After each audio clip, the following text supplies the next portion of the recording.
क्या माता सरस्वती जी ब्रह्मा जी की पत्नी है और ब्रह्मा जी अपनी ही रचना से उत्पन्न माता सरस्वती जी पर मुग्ध हो उठे और उन्हें पाने का प्रयास करने लगे? ये प्रश्न हमेशा हिंदू दर्शनों पर पूछे जाने वाले सभी प्रश्नों में सबसे वाद विवाद वाला सिद्ध होता आया है और कुछ कम समझ लोग इन्हें सत्य भी मान बैठते हैं और अपने पवित्र हिंदू धर्म से संबंधित हिंदू दर्शनों को कोसने लगते हैं एवं अन्य धर्म के लोगों द्वारा तथा अपने ही धर्म के लोगों द्वारा भी। जब ये प्रश्न आपके सामने उठाए जाते हैं लेकिन आपके पास सही उत्तर एवं पुण्य ज्ञान न होने की वजह से आपका उस स्थिति में शर्मसार होना स्वाभाविक है। लेकिन क्या सत्य है और क्या नहीं, आइए जानते हैं। सर्वप्रथम यह जानने का प्रयास करते हैं कि ब्रह्मा जी के 10 प्रजापतियों की उत्पत्ति कैसे हुई, अर्थात 10 प्रजापतियों की उत्पत्ति ब्रह्मा जी द्वारा कैसे की गई। इसी के चलते हमें श्रीमद् भागवत पुराण के 3 स्कंध के 12वें अध्याय में सृष्टि का विस्तार में हमें लिखित रूप में यह प्रमाण मिलता है कि ब्रह्मा जी ने अपने मन से 10 पुत्रों की उत्पत्ति की, जिन्हें मानसपुत्र कहा जाता है। भागवत पुराण के अनुसार ये मानसपुत्र अत्रि, अंग्रिस, पुलस्त्य, मरीचि, पुल्लह, क्रतु, भृगु, वशिष्ठ, दक्ष और नारद हैं। इन ऋषियों को प्रजापति भी कहते हैं, जिनका जन्म ब्रह्मा के अलग अलग अंगों से माना जाता है, जिसमें नारद जी ब्रह्मा जी की गोद से, दक्ष अंगूठे से, वशिष्ठ प्राण से, भृगु त्वचा से, क्रतु हाथ से, पुलह नाभि से, पुलस्त्य कानों से, अंगिरा मुख से, अत्रि नेत्रों से और मरीचि मन से उत्पन्न हुए। इस तरह यह सारा जगत कर्ता ब्रह्मा जी के शरीर और मन से उत्पन्न माना जाता है एवं इसी प्रकार ब्रह्मा जी के मुख से वाणी की अधिष्ठात्री देवी सरस्वती उत्पन्न हुई।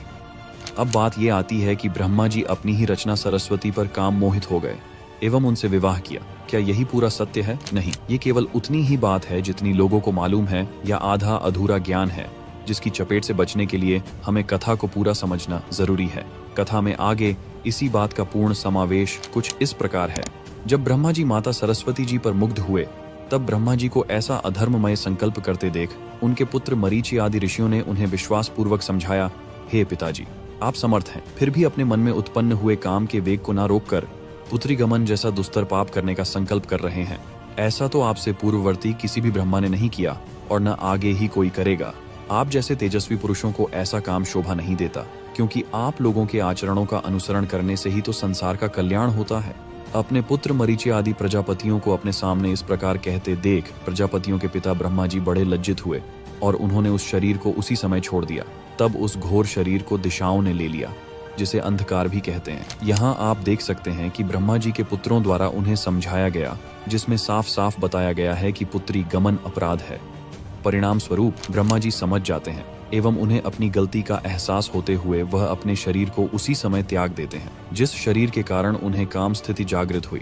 और इसी कथा के माध्यम से हमें यह भी पता चलता है कि ब्रह्मा एक नहीं है, उनसे पहले भी ब्रह्मा हुए हैं और उनके बाद भी ब्रह्मा होंगे। इस कथा में कहीं भी ब्रह्मा जी और सरस्वती जी के विवाह का जिक्र नहीं मिलता है।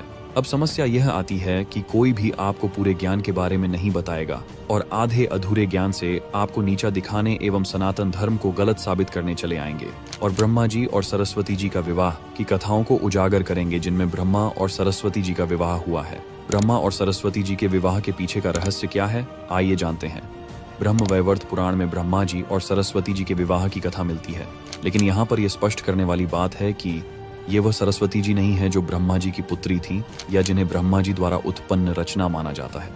अब प्रश्न ये उठता है कि ब्रह्मा जी का विवाह किस सरस्वती से हुआ।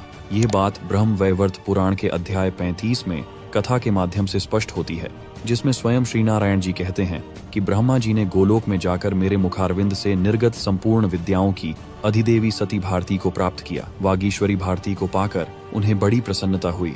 उन त्रिभुवन मोहिनी देवी को प्राप्त करके मुझे प्रणाम करने के अनंतर ब्रह्मा जी लौट आए। कहने का तात्पर्य यह है कि माता सरस्वती का एक नाम भारती भी है, अर्थात यही भारती देवी भगवान विष्णु जी के मुखारविंद से उत्पन्न हुई, जिन्हें ब्रह्मा जी ने प्राप्त किया। इस प्रकार हम यह अंतर देख सकते हैं कि माता सरस्वती जो ब्रह्मा जी की पुत्री है वह अलग है और माता भारती देवी जो भगवान विष्णु जी के मुखारविंद से उत्पन्न हुई वह अलग है। अब आप लोगों में से बहुत से लोगों का मत ये हो सकता है कि क्या माता भारती देवी ये वही सरस्वती जी है जिन्हें ब्रह्मा जी के साथ पूजा जाता है, एवं बहुत से लोग इस बात को अस्वीकार कर सकते हैं। लेकिन इसी की पुष्टि करते हुए आगे कथा में माता भारती देवी के बारे में कहा गया है कि उनके 2 हाथों में वीणा और पुस्तक तथा अन्य हाथों में व्याख्या की मुद्रा देखी जाती थी। और आपने देखा होगा कि ब्रह्मा जी के साथ जिन सरस्वती जी की पूजा होती है उनके हाथों में भी यही वस्तुएं होती है।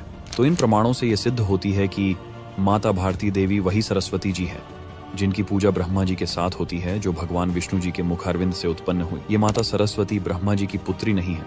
दोनों माता सरस्वती अलग अलग हैं। जिन माता सरस्वती का विवाह ब्रह्मा जी से हुआ है, वह भगवान विष्णु जी से उत्पन्न हुई है, ना कि ब्रह्मा जी से। सनातन धर्म के विरोधी आपको पदभ्रष्ट करने का प्रयास करते रहेंगे। आपको अपने ही धर्म से संबंधित कुछ ऐसी ही बातों का स्मरण कराते रहेंगे जिसके संबंध में आपको पूरी जानकारी न होने की वजह से आप शर्मसार हो जाओ। तो केवल ऐसे लोगों की मानसिकता से दूर रहे और अपने धर्म पर संदेह न करे। वीडियो को जरूर शेयर कीजिए और याद रखिए, सनातन ही सत्य है।